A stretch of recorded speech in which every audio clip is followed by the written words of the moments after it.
Well, one of the opposition's proposed nuclear sites is Callide, west of Gladstone.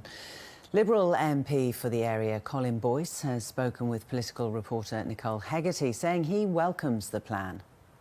I'm very supportive of having another option for power generation, particularly at Callide, given the fact that it is facing closure in 2028, or at least part of that plant is. So the Coalition has made much of the level of consultation that you've undertaken as part of this process to reaching this point. You say you were holding consultation there recently.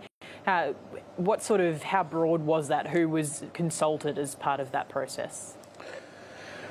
Well, I met and gave presentations to both the Gladstone Regional Council, the Banana Shire Council, and also to members of the Rockhampton Regional Council, as well as having community engagement meetings. Speaking of reliability, nuclear reactors require a significant amount of water.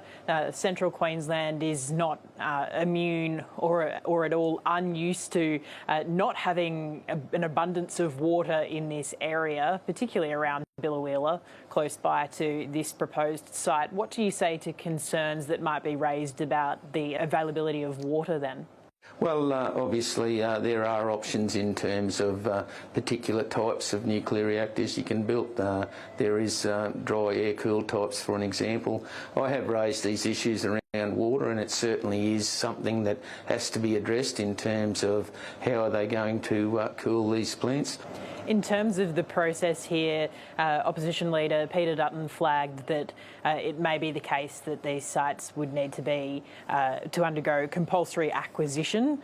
In terms of Callide, the structure depends of who owns it, depends on whether we're talking A, B or C, but generally speaking it's a government-owned corporation. So how difficult do you foresee that process being, given that both sides in terms of state politics are against nuclear?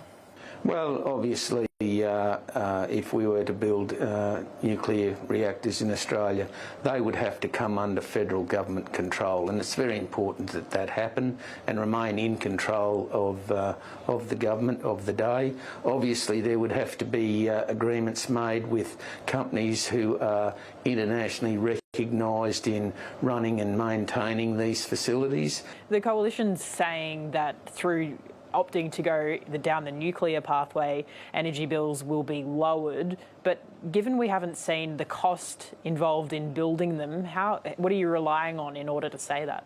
Well, obviously the cost of building any of this sort of infrastructure is going to be expensive, and if you want to make comparisons, for an example, with the renewable sector, with wind turbines, solar panels, batteries and so forth, they are also expensive.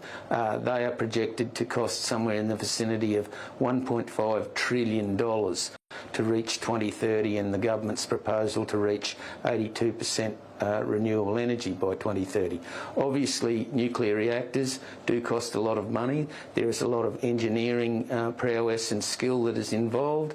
There is a process to follow, and in terms of producing reliable and affordable energy,